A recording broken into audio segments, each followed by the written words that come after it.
We're now joined by SanDonna Jones, Executive Director of a great organization, Unified Vailsburg Services Organization. SanDonna, good to see you. Great to see you, Steve. Thanks so much for having me on. Our pleasure. We'll put up the website for Unified Vailsburg as you talk about what the organization does and the impact you have. Great. First, Steve, I do have to tell you that it's a bit fortuitous that we're even talking about early childhood education this morning because my sister was one of the inaugural out-of-bottle scholars when the Ready program was in existence. And I have to tell you that overall experience was just transformative for her in her longer-term educational journey. So my family knows all too well how important those formative years are and how it kind of acts as a building block to everything else. So I want to thank you and your family for that, first of all. Let me just put that in perspective for those who don't know. My late grandmother, Mildred Adebato, there was a scholarship fund that was set up, and the dollars came from philanthropist Ray Chambers for the Boys and Girls Clubs of Newark, where I was raised in. And my grandfather, my late grandfather, was the first executive director of the Newark Boys Club at the time. So I appreciate the reference to the Adebato scholars, and thank you for that. Pick it up, talk about Unified Vailsburg. Sure. First of all, I'm relatively new. I've been there for 4 years in leadership, but it's a 50-year-old organization. We just celebrated 50 years. It started out with a group of residents and faith leaders who were really responding a few years after the Newark Rebellion. So it was established to really stabilize the community. So primarily right now, the bulk of our programming is early childhood education. We have 2 daycare centers, 2 preschools, but over the years, we've done affordable housing development. There's neighborhood planning, community organizing.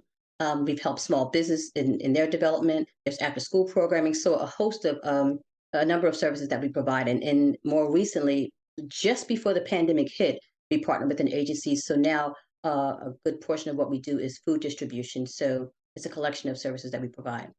Let's talk about early childhood / childcare. Our initiative, Reimagine Childcare, the website will come up.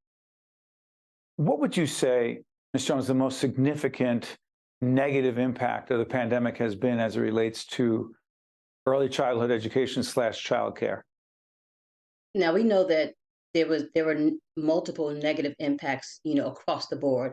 But I will tell you, with regard to the preschool age and daycare age, it was definitely pretty dramatic. Obviously, there's been learning loss, the lack of social interaction, and that was evident in so many different areas.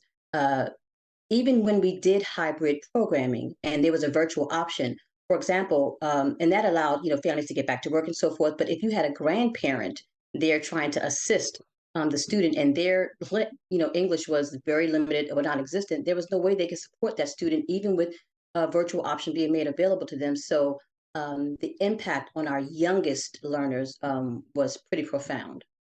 Do you sense, Ms. Jones, that we're any closer to acknowledging, recognizing, and respecting the role of child care professionals and paying them accordingly? Respectfully, I would say not yet. There's a coalition of us who continue to advocate on an ongoing basis. And those of us who are preschool providers, preschool age providers, we're getting closer to parity with regard to those who are in the local school district. However, when it comes to infant toddler programming, those dollars are not yet sufficient to provide what I believe would be more meaningful compensation. And obviously, compensation is a huge part of why they do the job. That they're passionate about the children, but they have families as well and need the livelihood. And the compensation where it is now definitely impacts staff morale for sure. So it is an ongoing effort as far as the leadership of my agency and across all providers to do a whole host of things to try to enhance staff morale, because we know right now, as far as the dollars are concerned, we can't put them where they should be, but we think they should be on the pay scale. Help people understand what that means when you don't pay childcare professionals enough. Staff morale is where it's at, not where it needs to be. Help folks understand what that really means in terms of childcare for our children that's affordable, accessible, and quality childcare. So we are now in March of a school year. We're taping this at the end of March 2023. Go ahead. Right. So my thing is, in both the preschool area and the infant toddler area, we still have staff vacancies. I know across the board labor is in flux, but as far as education is concerned, there has been a profound impact. So we're relying on one side substitutes, and on the other side, we're relying on temp agencies until we're actually able to secure the educators that we need. And the fact is, what we're offering as far as the hourly compensation is difficult for people to even say yes, even if they have the desire to work for us. It's kind of challenging to accept the pay scale that we currently have, even though they might enjoy the agency and so forth. Before I let you go, why did you get into this work? My family has always been involved in neighborhood revitalization, so this is kind of in my blood. Where'd you grow up? In Newark, West Ward. West Ward. Yes. The late, great Senator Ron Rice, who will be honoring and recognizing on our series, Remember Yes. Them, who has served the West Ward well, not just in the Senate, but in the City Council, representing the West Ward community as a South Ward councilman. You just brought that to mind when you mentioned. Absolutely. And we just named West our Ward. building after him. Yeah. You name it after, is that right? Yeah, we named our administrative building. That's where he had his Senate office for a number of decades. So we last month named it after him. So trust me, we are deeply indebted to him. SanDonna Jones, I want to thank you so much. Vailsburg is better off, the community is better off for the work because of the work of you and your colleagues at Unified Vailsburg Services Organization. Thank you so much, Ms. Jones. We appreciate it. Thank you. All right. Bye-bye. You got to see you next time, everyone. Think Tank with Steve Adubato has been a production of the Caucus Educational Corporation.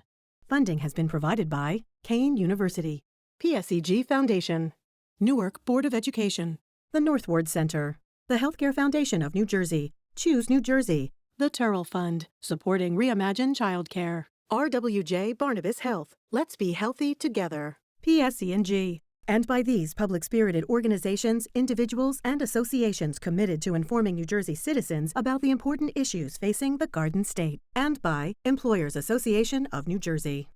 Promotional support provided by NJ.com and by New Jersey Globe. Here at Kane University, everyone gets their chance to climb higher. Michael came to Kane and found his passion for healthcare, and now he's a doctor. After Trisha graduated, her graphic design work was featured in the New York Times. Samantha is studying athletic training and finding her path to an internship with the New York Giants. Real students, real stories, real success. Cougars climb higher. Kane University.